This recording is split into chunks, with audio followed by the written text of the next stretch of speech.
नमः शिवाय। ओम नमः शिवाय। ओम नमः शिवाय। ओम नमः शिवाय। ओम नमः शिवाय। ओम नमः शिवाय। ओम नमः शिवाय। ओम नमः शिवाय। ओम नमः शिवाय। ओम नमः शिवाय। ओम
नमः शिवाय। ओम नमः शिवाय।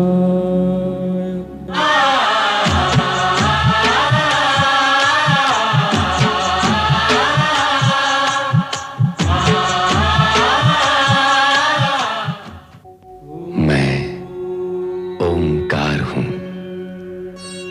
जगत के पंचभूतों का प्रेरणा स्रोत, पंचभूतों की सक्रियता का आधार और उनमें समाया हुआ।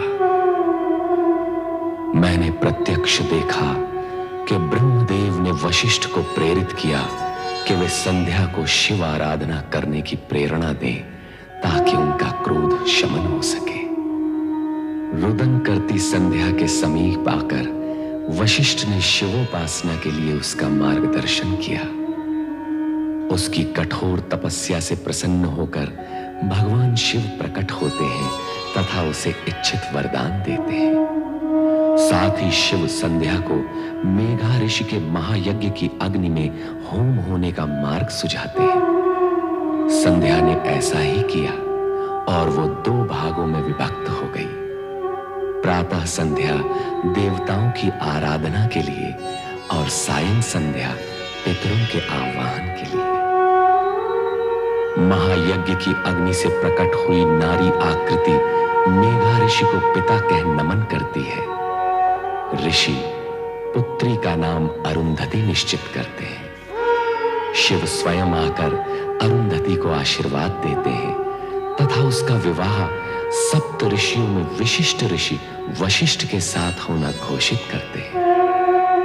अरुंधति और वशिष्ठ एक दूसरे के प्रति समर्पित भाव प्रकट करते हैं।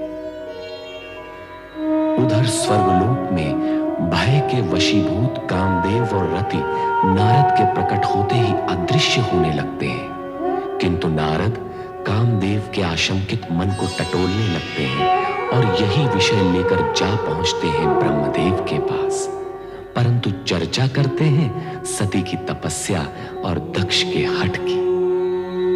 समाधान न होने पर नदी तट पर शिव आराधना में रत सती के समीप पहुंचते हैं। सती की मुखाकृति देख दक्ष महल पहुंच वीरणी और दक्ष से सती की मनोदशा की चर्चा कर उसका उपाय करने का आग्रह करते हैं। तत्पश्चात वीरणी द्वारा पुत्री के पक्ष का प्रजापति दक्ष कठोर शब्दों में विरोध करते हुए उसे सती को शिव आराधना से विमुख करने का आदेश देते हैं।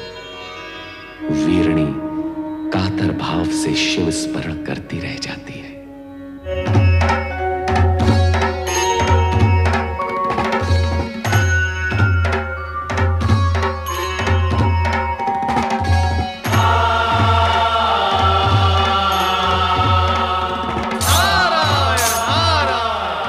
देवादिदेव सदाशिव के चरणों में नारद का प्रणाम।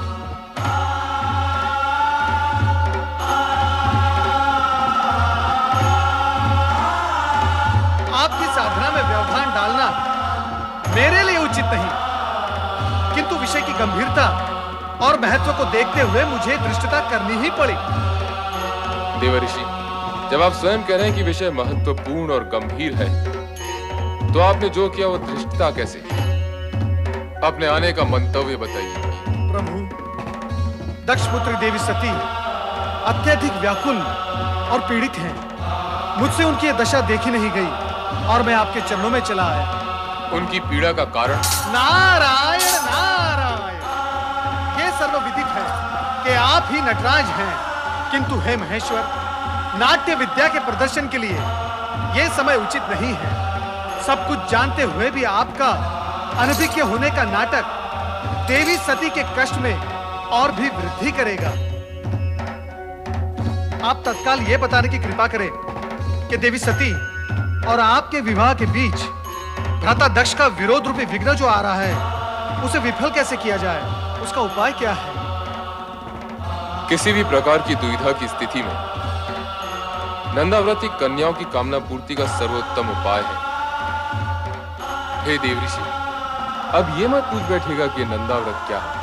हे देवेश्वर, आश्चर्य है, सृष्टि का भार स्वयं पर लिए हुए भी आप विनोदपूर्ण वार्तालाप कैसे कर लेते हैं? नारायण नारायण। देवी सती की आराधना का परिणाम क्या निकलेगा, यह जानना मेरे लिए तो असंभव है, किंतु हे महेश्वर, आपकी लीला आप ही जाने।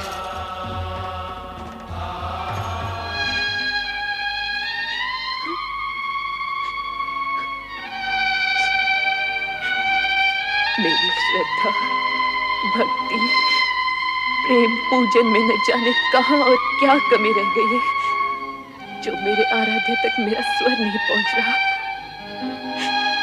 वह इस पीड़ा को नहीं समझ पा रहा, जो अपने आराध्य से अलग होते हुए होती है। सती, धैर्य रखो सती, तुम्हारी प्रेम में तपस्या निरर्थक नहीं जाएगी। तुम्हारे स्वामी आएंगे, अवश्य आएंगे। ये सत्य कहती है पुत्री, तुम्हारे मन कामेश्वर अवश्य आएंगे, किंतु तभी जिस पल विधाता ने उनका आना निश्चित किया होगा। तो फिर मिलन की उस पल की प्रतीक्षा में मैं तब तक यहाँ बैठी रहूंगी जब तक मेरे स्वामी आकर मुझे स्वीकार न कर ले। पुत्री, ये बालोचित हट तुम्हें शोभा नहीं देती। चलो घर चलें। माते, आप तो स्वयं स्त्री हैं, किसी की पत्नी भी है। आप भी मेरी विरह जनित व्याकुलता को नहीं समझ पा रही। समझती हूँ पुत्री, किंतु तेरे पिता का क्रोध मुझे भयभीत कर रहा है। किसी अमंगल की कल्पना मुझे आतंकित कर रही है। ये हट उचित नहीं पुत्री, घर चल। नहीं माते।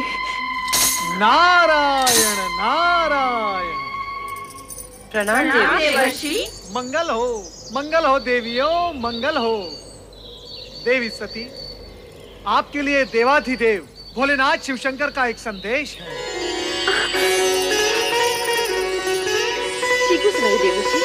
आपके और उनके विवाह के बीच जो बाधाएं आ रही हैं, उनके लिए नंदाव्रत करना आपके लिए उत्तम रहेगा। नंदाव्रत? हाँ, मनचाहा पति पाने की दिशा में नंदाव्रत एक सिद्ध उपाय है। यही महेश्वर का कथन है। देवियों, चाहे तो आप भी इसका प्रयोग कर सकती हैं। नारायण नारायण। शीघ्र बताइए ना देवी, इस व्रत को करने का विधि विधान क्या है? हम लोगों को ठिठोली सूझ रही है और मेरे यहाँ प्राण जा रहे हैं। माते, कृपया आप घर के लिए प्रस्थान करें और इन नटखट बहनों को भी अपने संग ले जाएं। किंतु हमें भी तो व्रत की विधि सीखनी है ना माते। हमें भी तो सीखनी है माते। जैसी तुम्हारी इच्छा पुत्री। कल्याण हो। शीघ्र बताइए देवऋषि, व्रत की विधि क्या है? बताइए देवऋषि। नारायण नारायण। व्रत की बात शांति पूर्वक सुननी होगी। देवियों, इतनी उतावली मत करो। मैं आपको व्रत की विधि अवश्य बताऊंगा, परंतु आप सबको मेरी एक बात माननी होगी। वो क्या देवऋषि? सबसे पहले देवी सती नंदाव्रत करेंगी और इनका व्रत पूर्ण होने तक आप सब इनकी हृदयपूर्वक सहायता करेंगे और व्रत की विधि का इन्हें स्मरण कराते रहेंगे, क्योंकि ये व्रत 1 वर्ष में पूर्ण होगा और 1 वर्ष तक तिथियों के अनुक्रम से विविध सामग्रियों से आपको भगवान महेश्वर का पूजन एवं स्मरण करना होगा। जागरण के साथ साथ उपवास भी करना होगा। अन्य विधियां आपकी बहनों को मैं अवगत करवा दूंगा, ये आपको स्मरण कराती रहेंगी।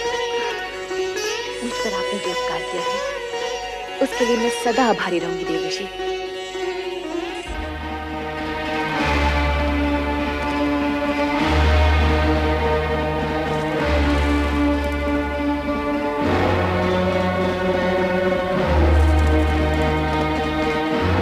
सुलेखा, सुलेखा, जी महाराज।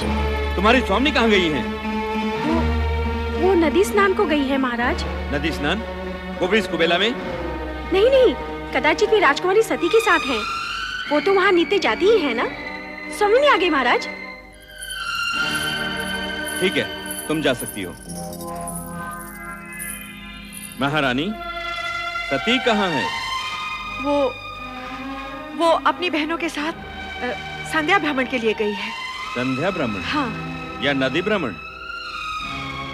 हम सभी नदी तट पर थे, मैं, सती और उसकी बहनें।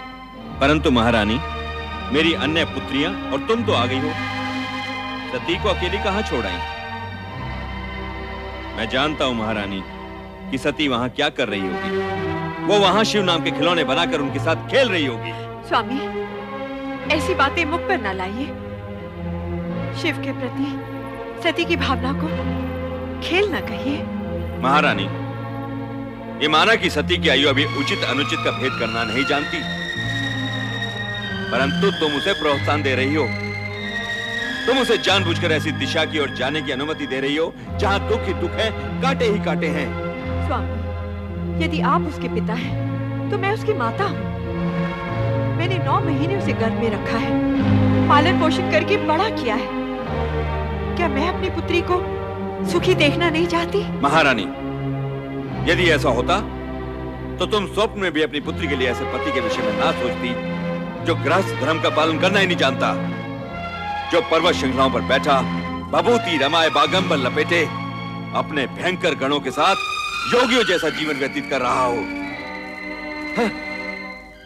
ठीक है महारानी, ठीक है। मैं अभी इसी समय सती को बलपूर्वक यहाँ ले आता हूँ। नहीं स्वामी, नहीं। मैं आपसे हाथ जोड़कर विनती करती हूँ, विधाता के लिखे को चुनौती मत दीजिए। सती की साधना भंग करके पाप के भागी मत बनिए। आपका ये एकमात्र पाप आपके जीवन भर के पुण्यों का फल आपसे छीन लेगा।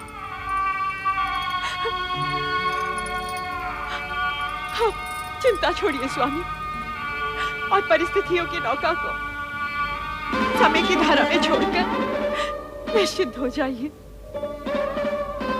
और सती को उसकी आराधना करने दीजिए। स्वामी, सती को उसकी आराधना करने दीजिए।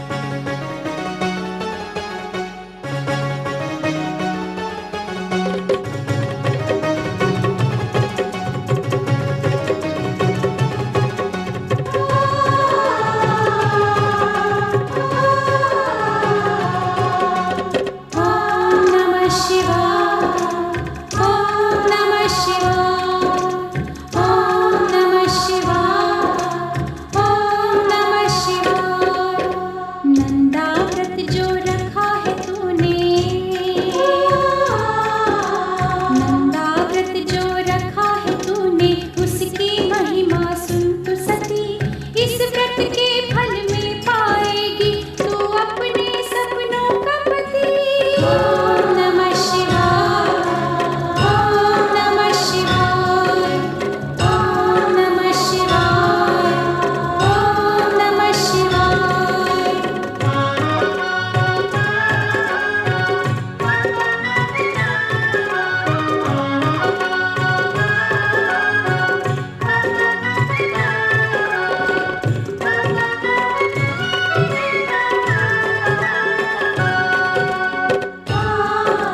में माँ नहीं बन जाता है अपने आप में भाषा।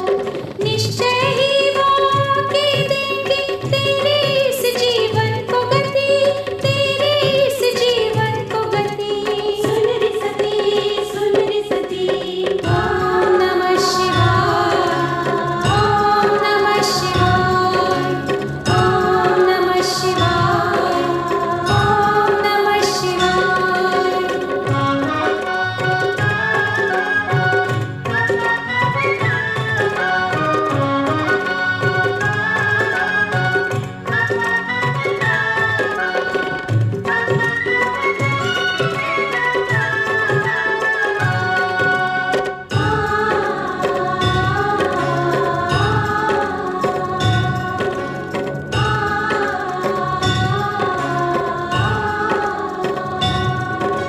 शुक्ल पक्ष की चतुर्दशी को करना उनका पूजन, रुद्रदेव को फल फूलों का करना सती को अर्पण।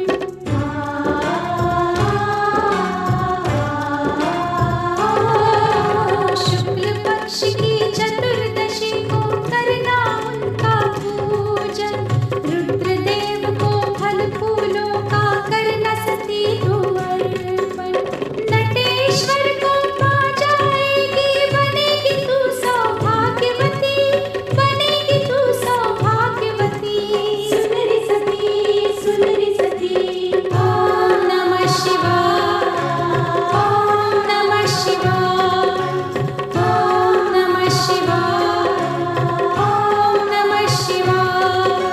नंदा व्रत जो रखा है तूने उसकी महिमा सुन सती, इस व्रत के फल में पाएगी तू अपने सपनों का पति। ओम नमः शिवाय, ओम नमः शिवाय, ओम नमः शिवाय, ओम नमः शिवाय, ओम नमः शिवाय, ओम नमः शिवाय, ओम नमः शिवाय, ओम नमः शिवाय, ओम नमः शिवाय, ओम नमः शिवाय, ओम नमः शिवाय, ओम नमः शिवाय, ओम नमः शिवाय, ओम नमः शिवाय, ओम नमः शिवाय, ओम नमः शिवाय।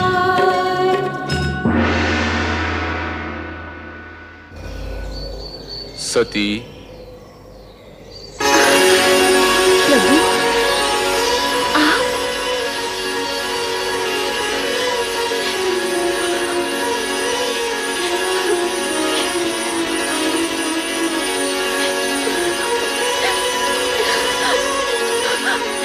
स्वामी, स्वामी, मैं आपके दर्शन पाके धन्य हुई स्वामी। उठो दक्षिण पिता।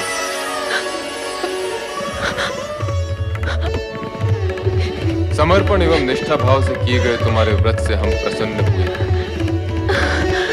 कहो दक्षिणंदिनी, किस प्रयोजन से तुमने इस कठोर व्रत का पालन किया?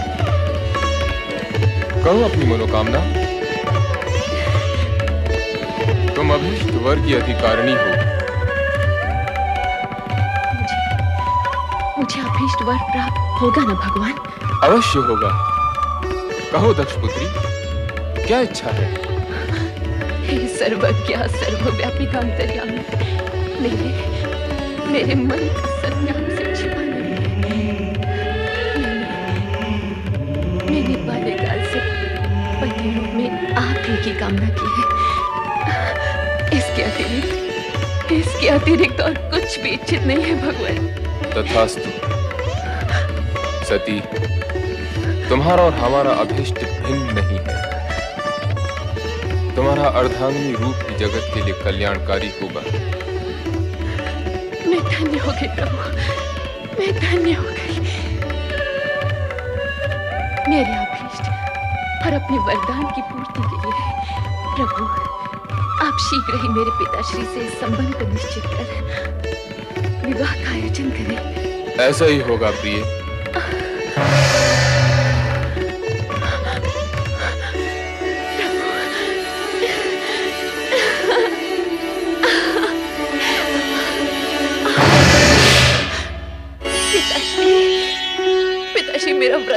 हो गया पिताश्री, मेरी तपस्या सार्थक हुई। सती, अपनी चेतना में लौटाओ। पिताश्री, मैं तो पूर्ण रूप से चेतन हूँ। मेरी साधना की सफलता ने तो मुझे और चेतन कर दिया है, मुझे और चेतन कर दिया है पिताश्री। सती, प्रलाप बंद करो। अब तो आलाप आरंभ हुआ है पिताश्री। दिव्य सुर और मधुर झंकार से पूर्ण आलाप। भगवान शिव ने मुझे अर्धांगिनी स्वीकार करने का वरदान दिया है पिताश्री, मुझे वरदान दिया है, मुझे वरदान दिया है। वरदान? तुम्हें अर्धांगिनी बनाने का? क्या उस भस्म लिप्त देव को हम अपना जामाता बनाएंगे? कदापि नहीं, कदापि नहीं सती। हम ये वरदान फलित नहीं होने देंगे, नहीं होने देंगे।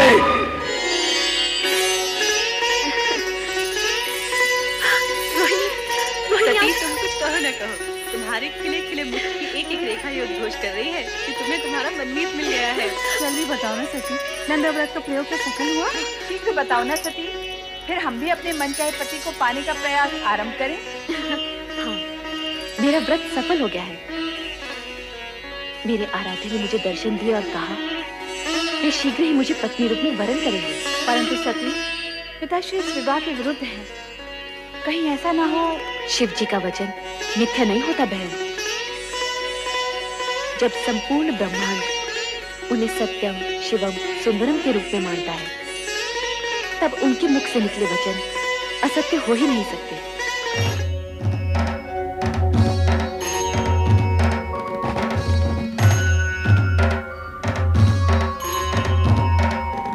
सत्य और सुंदर स्वरूप भोलेनाथ, श्री शिव शंकर के चरणों में ब्रह्मा का प्रणाम। कैलाश में आपका स्वागत है ब्रह्मा जी। आपके लिए एक शुभ समाचार है। दक्ष पुत्री और आपकी पौत्री की तपस्या से प्रसन्न होकर मैंने उसे अपनी पत्नी बनाने का वचन दे दिया है। अपने और मेरे बीच इस नवीन संबंध के जुड़ने की सूचना देकर आपने मेरा मन प्रसन्न कर दिया प्रभु। मैं आपका अति आभारी हूं। इतना अधिक भी प्रसन्न मत होइए ब्रह्मा जी। कहीं ऐसा ना हो कि आपकी प्रसन्नता आप तक ही सीमित रह जाए। आपके कहने का तात्पर्य क्या है सदाशिव? आपके पुत्र दक्ष प्रजापति का मन मुझसे विमुख है। इस विवाह के लिए उनसे स्वीकृति लेना अब आपका ही उत्तरदायित्व है। आप निश्चिंत रहिए शिव शंकर जी, वैसा ही होगा जैसे आपकी इच्छा है। आपने मेरी पौत्री को अपनी जीवन संगिनी के रूप में स्वीकार करके मुझे और सती दोनों को कृतार्थ किया है। मैं पुत्र दक्ष से स्वयं अनुरोध करूंगा और मुझे पूर्ण विश्वास है कि वो इस अनुरोध को आज्ञा मानकर इस विवाह के लिए अपनी स्वीकृति दे देंगे। नहीं, कभी नहीं। मैं अपनी पुत्री का विवाह उस बैरागी औघड़ शिव से कभी नहीं करूंगा। समस्त ब्रह्मांड की कोई भी शक्ति मुझे ये कार्य करने के लिए बाध्य नहीं कर सकती, कदापि बाध्य नहीं कर सकती, कदापि नहीं। पुत्र दक्ष। हाँ? पिताश्री, प्रणाम पिताश्री। आयुष्मान भव। समस्त ब्रह्मांड की शक्तियां जिस शक्ति को अपना आराध्य समझती हो, उन भोलेनाथ की आज्ञा का पालन तो तुम्हें करना ही होगा पुत्र। इस विवाह को तुम रोक नहीं सकते। पिताश्री, शिव प्रेम के दंश ने सती को तो बुद्धि भ्रष्ट कर ही दिया है, परंतु उसकी मां अर्थात आपकी पुत्र वधु वीरनी की भी मति हर दी है। पिताश्री, अब आप ही समझाइए इन माता पुत्री को। समझाने तो हम तुम्हें आए हैं पुत्र। इस विवाह में बाधक मत बनो, इसे हमारी भी आज्ञा समझो। ये आप कह रहे हैं पिताश्री? हाँ, ये हम कह रहे हैं। ये जानते हुए भी कि राजकुल में जन्मी पली बढ़ी आपकी पौत्री को इस विवाह से केवल कष्ट ही कष्ट होने वाले हैं। तुम्हारा ये सोचना सर्वथा अनुचित है दक्ष। तुम तो एक राजा, मात्र एक राजा। संसार के समस्त राजघरानों की वैभव संपदा को यदि तुम एक पलड़े में डाल दोगे तब भी भगवान शिव के वैभव और उनकी गरिमा का पलड़ा उससे कहीं अधिक भारी होगा। परमपिता, यदि आपका कहा मान भी लिया जाए तो भी विधि के अनुसार मुझे सती की अन्य बहनों का विवाह पहले करना होगा। उसका विवाह तो तभी हो सकता है जब मैं तुम्हारा अभिप्राय समझता हूं, परंतु सती आदिशक्ति का अवतार है और शिव सती का विवाह विधाता का अटल विधान है। तुम्हारी इच्छा हो या न हो, तुम इसे रोक नहीं पाओगे। मेरा कहा मानो और सहर्ष इस विवाह के लिए स्वीकृति दे दो। स्वीकृति दे दो पुत्र। वत्स दक्ष, स्वीकृति दे दो। स्वीकृति दे दो पुत्र।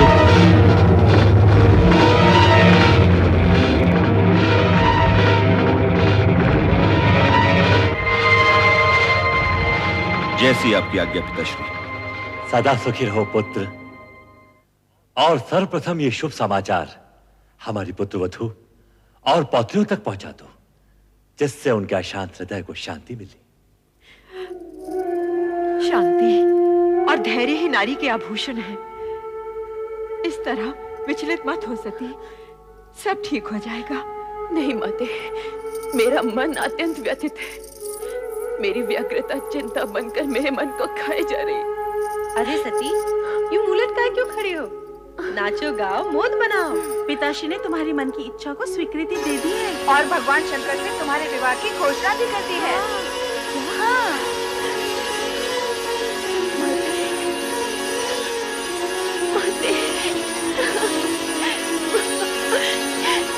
ये क्या सती, जब तुम्हारी तपस्या का फल मिला तो तुम रो रही हो?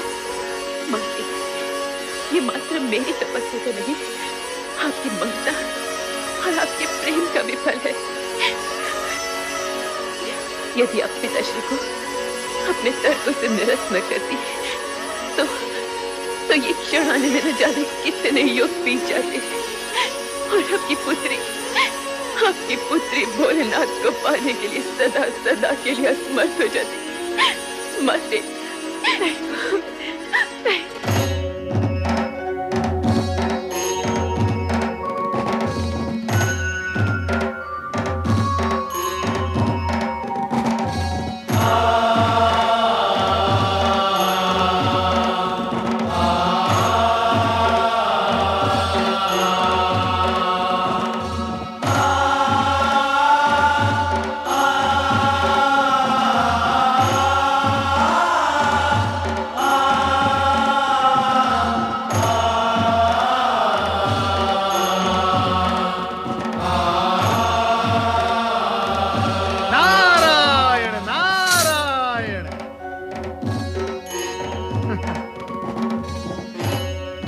महादेव, क्या हुआ? ये गौर वर्ण पर शौची किशोरियों जैसी लालिमा कहां से आ गई? महेश्वर, कहीं आपने अपने अंतर्मन में देवी सती को तो नहीं छुपा रखा? नारायण नारायण।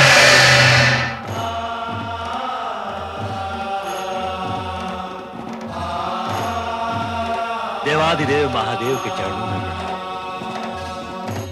शिव शंभु, उस दिन आपने मुझे एक शुभ समाचार दिया था। आज मैं आपको एक समाचार दे रहा हूं। मेरे पुत्र दक्ष प्रजापति ने आपके साथ अपनी पुत्री का विवाह स्वीकार कर लिया है। भगवान शिव शंकर की जय, देवी सती की जय, भगवान शिव शंकर की जय, देवी सती की जय। पुत्र नारायण, अब मैं उत्तरदायित्व तुम्हें सौंपता हूं कि सभी देवताओं को शिव सती विवाह में पधारने का आमंत्रण देता हूं। अवश्य अवश्य परमपिता, अवश्य। मैं ये मंगल कार्य शीघ्र ही पूर्ण करूंगा। नारायण नारायण नारायण नारायण। ओम नमो भगवते वासुदेवाय। हे जगदीश्वर, हे भक्त वत्सल, इस सकिंचन नारद का प्रणाम स्वीकार हो। तुम्हारा मंगल हो नारद। कहो कैसे आना हुआ?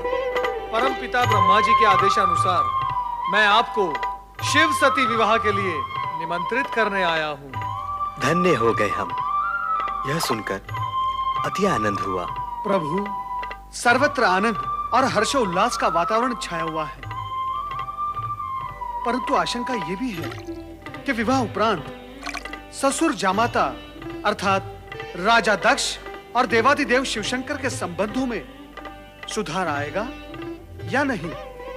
जीव या पदार्थ कोई भी हो, बड़ी कठिनाई से अपना स्वभाव छोड़ता है। अब विधाता के विधान गर्भ में क्या छिपा है, यह तो समय आने पर ही ज्ञात होगा। हे सर्वज्ञ, हे अंतर्यामी, सब कुछ जानते हुए भी आप अनभिज्ञ बन रहे हैं। यदि मैं आपसे पूछूं, इस शेष शैया पर देवी महालक्ष्मी कब विराजेंगी, तो क्या तब भी आप यही कहेंगे? विधाता जाने। नारद, सत्य तो यह है कि घटनाक्रम में कुछ नवीन मोड़ आने वाले हैं। उनके बाद ही देवी लक्ष्मी का आगमन संभव है। इस समय का घटनाक्रम यह कहता है कि हम शिव सती, पुरुष और प्रकृति के अद्भुत मिलन का आनंद मनाएं। नारायण नारायण।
मैं अपनी पुत्री को वधू वेश में देखकर आ रही हूं।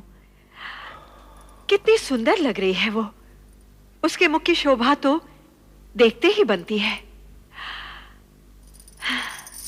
हे प्रभु, मेरी पुत्री का मंगल करना, उसे परम सुख और सौभाग्य देना। ये क्या, आपकी पुत्री का विवाह है और आप प्रसन्न नहीं? नहीं, कदापि नहीं, क्योंकि जो कुछ हो रहा है वो तुम्हारी और पिताश्री की इच्छा से हो रहा है। और मैं जानता हूं कि सती के मुख पर आज जो आभा है वो कल धूमिल पड़ी जाने वाली है। हमारी पुत्री को इस विवाह से केवल दुख और निराशा ही मिलने वाली है। ऐसे अशुभ वचन न बोलिए स्वामी। प्रभु से प्रार्थना कीजिए, हमारी पुत्री सदा सुखी और सौभाग्यवती रहे, उसका जीवन मंगलमय हो।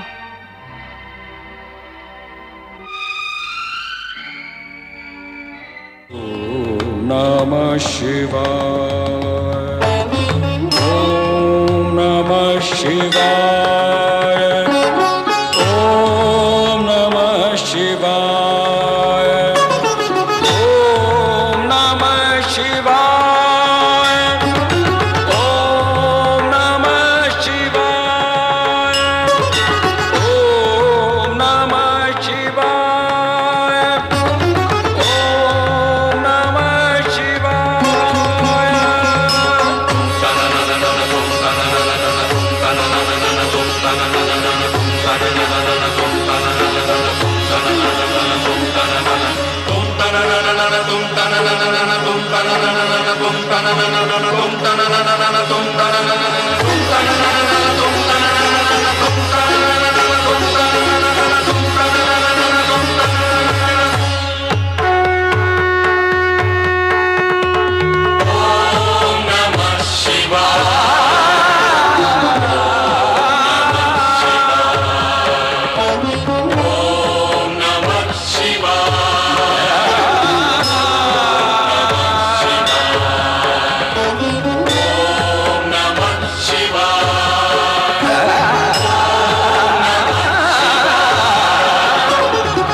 ओम नमः शिवाय।